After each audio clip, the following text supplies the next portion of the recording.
Writing in, was it two wills? One mirror holding us dearer now. Alright, we can at least do that one. My name is Ashley Alexander. I am from Howard County, Maryland, from Laurel, and I have been singing for the past 7 years. I started singing around 4. My grandmother had a yearbook with her alma mater in it, the sheet music, and I kind of looked at it and figured it out and came up to her and sang it back to her, and she said, well, that's exactly how it goes. And then a couple years after that, I learned a P-Funk song by heart, and I was all proud of myself and sang it to my parents, and then I knew, you know, I wanted to sing and I wanted to write and I wanted to be involved in music. He changes the tempo, Brian comes in and he changes the song. Oh, why don't you bring me down, man?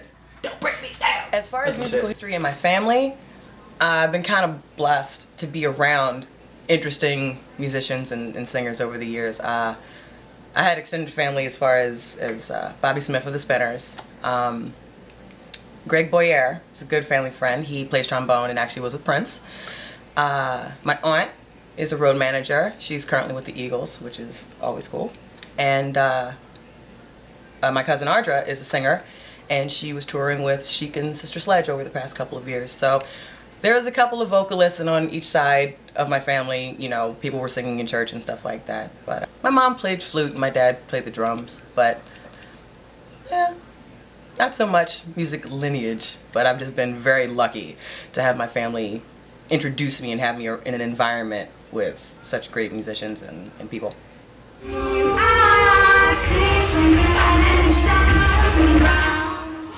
My music reflects, I guess, a lot of my feelings about things that I kind of didn't want to say to people, either to not be rude or to have some sort of privacy or something like that. I felt like I had seen and been involved and been around so much good stuff and bad stuff that I just, after a while, I just wanted to get honest with myself. And kind of with doing that, I wanted to be honest with other people. I think I wanted to make people feel better about certain things. I think people have a hard time finding comfort, and I like to give comfort. Let's sing some songs together, Donald Glover. But until then, I think I just gotta sing you some odes. Some odes? Odes. O-D-E-S. Yes, I write all of my own music. I've come to find out in recent years from other interviews and stuff like that that a lot of singers don't write their own stuff. I think it's kind of disappointing. I don't know why you're letting other people speak for you, per se. But yes, as far as all of my stuff is concerned, I write my own stuff. It's actually really hard to get me to sing something that someone else wrote. So I choose to write everything and have involvement in everything that deals with anything that deals with my music. So. This is not a fable, it's not a book. I've got something more impressive to say. When energies coincide under its light. But I think today's the day. I'm not afraid to say that there's no one else but you. I'm finished, so why don't you just come undone? I was inspired to put a mixtape together because most females who sing don't do it, and I really, really wanted to. And I noticed there was a space, and no female was filling it.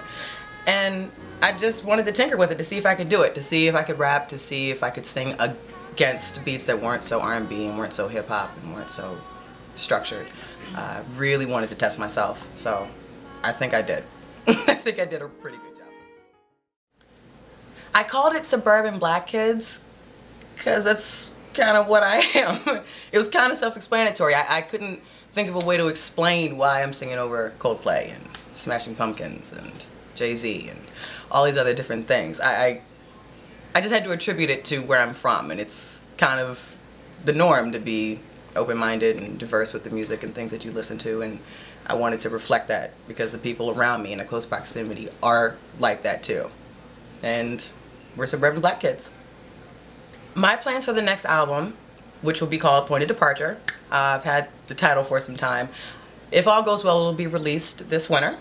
And it's going to be very different than the first record, which was called The World Needs What I Need. And it was a little bit more love songs and a little bit sad and kind of had a lot of sad in it. This one is a whole other thing. I've experienced a lot in the past 4 or 5 years, and I kind of want to get it out as far as the places I've been and the people I've met and the good and the bad that I've experienced. And at some point, you leave, whatever it may be. And I like that idea. I thought that was such a cool topic to kind of run with, this whole idea for a second that things change in your mind and it doesn't mean as much as it did 2 seconds ago. I like the idea of it, and I think I did a whole album of all of these different instances of leaving or changing or feeling different or feeling that, you know, you need something else. So in between projects, I did a lot of traveling and a lot of hooks and performances for fellow artists and bandmates over the years, you know, helping them with their projects and all of that good stuff. And, you know, modeling, cooking for my friends, trying to crack jokes, trying to sleep. Normal stuff until it all gets busy again with record time and recording and all that other stuff. So I try to keep it as low-key as I can, but it always ends up being some big, huge party somewhere. So. You don't see my face no more. I'm a rider. I gotta face the streets tonight. Oh, I'd love to work with N.E.R.D. I love them. They're my favorite. N.E.R.D. Jamiroquai is another one. I like detailed stuff. Danger Mouse, Deftones. I want all the stuff that's in my iPod that I listen to on a regular basis, I want on an album at some point in the future. It's probably going to take some time, but trust me when I say I'm going to get them.